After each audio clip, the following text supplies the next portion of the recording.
Yo, what's up guys? For those of you that don't know me, I have been a Challenger player since set 3. Just wanted to drop a quick flex guide for 13.16. The meta has shifted a little bit. Basically, the Legend Earth has gotten really popular lately. It has performed really well in the latest Shurima Cup, so I think a lot of people are playing it and testing out all these vertical comps, and it turns out that it's actually really good because it unlocks a lot of these vertical comps that you can't otherwise play without the Legend Earth. The really good ones you want to watch out for are Shadow Isles. Bastion's really good as well with Aphelios and Demacia. Shurima and Bruiser and Torx, they're pretty good as well, but I don't think they're as strong as the other three. Some reroll comps to watch out for in the current meta are going to be Reksai, Keima, and Noxus. Reksai is exponentially stronger if you get the Bruiser +1. Otherwise, without it, you could just play it as a top 4 comp and you dual carry the Kaisa and the Reksai. Otherwise, I would probably default towards these comps in the current meta if you don't have any special openers. Demacia is looking good, Aphelios, Challengers, and the Lux Azir duo. In the S tier, I think Shadow Isles is good, Aphelios is really good, and Piltover at 2-1 is really good. I also would say that Bill Gates is really good as well. I just did not include it here because it's it's pretty hard to get to 9, but the Bill Gates comp is S tier as well. Otherwise, in the A tier, probably Demacia, Noxus reroll is always A tier, Sorc +1, Azir, Ionia Challengers, and Reksai Reroll are going to all be in the A tier. I didn't list all of the comps here. There are actually a lot of other comps, but they're a lot more niche. But I would probably just focus on these comps in this list and you'll be good to go. Legends, I would recommend playing these three: Earth, Poro, and Ornn. I think Ornn is definitely not as good because the strength of Ornn lied in the Portable Forge at 2-1. It basically gave you insane tempo. But now, Portable Forge only gives you 2 choices, so it's honestly like a pretty big nerf. But if you do end up playing Ornn and you're just used to playing around the items, S tier, the item is going to be Sniper Socus. The other decent ones are DFG, Trickster's Glass, Eternal Winter, Infinity Force, and Obsidian Cleaver. But otherwise, I'll just jump quickly through these comps, and yeah, let's get right into the guide. So I'll start off the video with the latest comp that has recently risen in popularity in the current meta. Basically, it's going to be Demacia. Demacia feels really strong right now, and usually when you play Demacia, you actually just play tempo with Demacia. Unlike Noxus, you don't actually want to slow roll at level 7 for Garen 3-star. The reason why is because Demacia relies a lot on 4-cost units as well, in addition to the 3-star Garen. 3-star Garen is the win con, but it's not necessary for you to top 4. Because you really want to be looking for other units like Lux, Jarvan, Aatrox, Nasus, Heimer. These are all really good additions to your Demacian team. But yeah, I would only play into 7 Demacia if I get a +1, which is really good if you're playing the new Legend, or not new Legend, but the Legend Earth. If you get the +1, your board will probably look something like this. You could probably play an Aatrox. If you don't find an Aatrox, you just play like a Nasus 2-star, put all your tank items on your J4 and your Nasus, and all your AP items on your Lux, and you really want BT Titans on your Garen, and then all 4 of them are going to get the extra Radiant item, making your team just insanely powerful. And your +1 could just be Teemo, because it gives you a Strategist and Multicaster.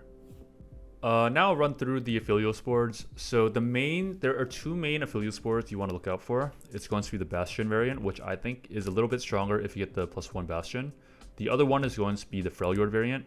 So the Bastion variant is more accessible if you're playing around Earth, in which case you're just going to be playing around 6 Bastion, and you're playing around Soraka and Aphelios. The game plan for this comp is to just have a very strong front line, to wait for your Aphelios to scale up with his Guinsoo's. The main items for Aphelios is still going to be Guinsoo's plus DB. The 3rd slot is open, but I think the 3rd best item is going to be another Guinsoo's, just so he scales faster with your massive front line. Bastion +1 goes on the Urgot, and you just put the typical tank bruiser-ish items on your Urgots. The other variant is just going to be standard Freljord. I'm not going to go too into detail about this. It's just the standard 3 Freljord, 4 Deadeye board. The Akshan is an open slot. You don't actually have to play 4 Deadeye, but if you have like a random Akshan 2, yeah, just play the Akshan 2. But this could really be any other legendary unit. For example, this could be like a Senna, it could be like a Shen, it could be a Ryze, it could be another Scion, it could be a Bel'Veth, Aatrox, anything. 4 Deadeye is not as valuable as it seems. Next comp on the list is going to be Shadow Isles +1. I would probably only play Shadow Isles if I get the +1. If I don't get the +1, I'm probably not going to be playing it because you're probably going to end up playing around the Viego unless you find the Senna. So in this comp, you usually have to roll out 7 because you're really looking for Shen. Shen is the unit that you usually want to put the Shadow Owl's Crest on. You're usually dual carrying between these three units. You're usually picking 2 units to itemize. You probably can't itemize all of them, but usually it's going to be Gwen and Kalista. But if you hit like a Kaisa 2 before like a Gwen 1, perfectly okay to just put all your items on your Kaisa as well. But if you get items for all 3 of them, feel free to do so. And the last unit you usually want splash in is just going to be an Aatrox. If you get a second +1, a Shadow Owls +1, it's really good on Cassante as well. So you just Shadow Owls the Shen and the Cassante, and your front line will be unkillable. Otherwise, if you're not playing around the +1, this is still an okay comp to flex around if you're rolling for the Ionia Challenger board, in which case you're just playing around 4 Shadow Owls, 4 Challenger, and 3 Ionia. Here you're just going to be playing standard, probably just going to be carrying a combination of Yasuo, Gwen, and Kaisa. Next comp on the list is going to be Zeri.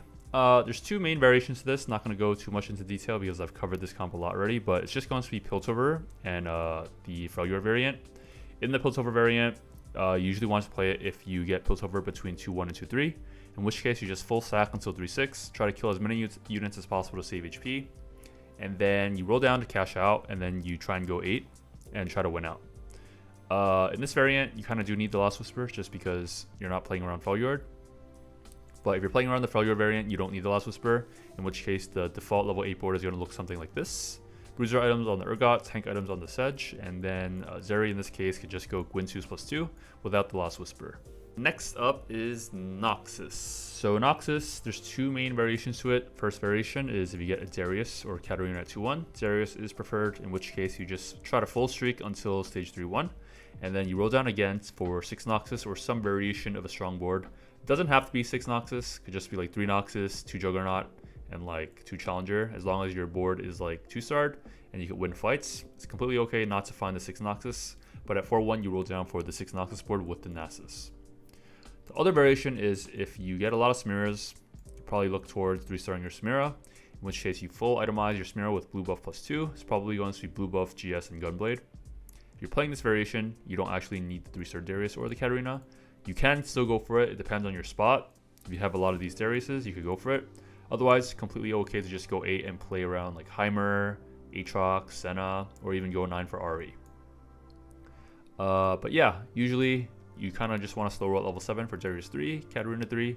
Once you do, you look for the Heimer at level 8, and then the Aatrox instead of the Nasus at level 8 as well, and then you try to win out. Another really good, very consistent comp at level 7 is going to be Ionia Challengers. Again, this comp is really strong because the board is relatively cheap. You kind of only need to hit a 2-star Yasuo or a 2-star Kaisa, so it's a great level 7 comp to play from behind.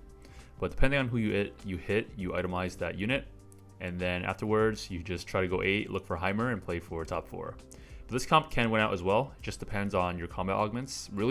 This comp's strength is really augment dependent. For example, if you get like Martyr, Gifts from the Fallen, fucking Yasuo is going to be unkillable. One thing to note is that in the current patch, or like the RFC doesn't really... RFC used to give Yasuo's ulti 1 extra range. It doesn't do that anymore, so usually you don't want to build RFC anymore. You just go Edge of Night +2. In which case, you just go IE Hodge, you also go Last Whisper BT, Last Whisper Titans, you go Runans as well. Pretty much just slam whatever you get. Kaisa is just going to be Shojin +2. Usually it's just going to be JG and Guardbreaker, and you kind of need Shred. So if you don't end up building the Shiv on your Kaisa, you usually need the Spark on your set. And at level 8, you just throw in a Heimer. Azir is going to be next. So the first variant is going to be around 7 Shurima. You can only play around 7 Shurima if you get the +1 and you find a Cassante. Pretty high roll, but this comp is actually pretty strong. You put all your tank items on your Jarvan, Nasus, and Cassante. Primary carry your Azir, and you secondary your Akshan. Other variation is going to be the standard 4 Strategist variant, where you dual carry the Lux and the Azir. Pretty standard, not going to go too much into this. One thing is just that Spark is preferred over Shiv. Shiv is fine, but Spark is better just because if you're playing around Shiv, you're not going to get the MR Shred on the frontline target until after Lux finishes ulting. So Spark is better because it enables the MR Shred for both your main carries. So another reroll comp you can play is going to be Reksai Reroll. Again, 2 main variations to this. If you get the Bruiser +1, this is going to be the variant you play. You just play Strongless to level 7, and you slow roll for Reksai 3, and then, who is this? Lissandra 3. But usually Lissandra doesn't matter too much, just like a bonus. But Reksai is really the only unit you care about. Best in slot, Reksai is going to be double Titans and BT. You don't have to go double Titans BT. You could also go like Hodge as well instead of one of the Titans. You could also go BT Titans Deathblade. Kind of just depends on whatever items you hit. But yeah, you just slam whatever you get, but double Titans is always going to be best.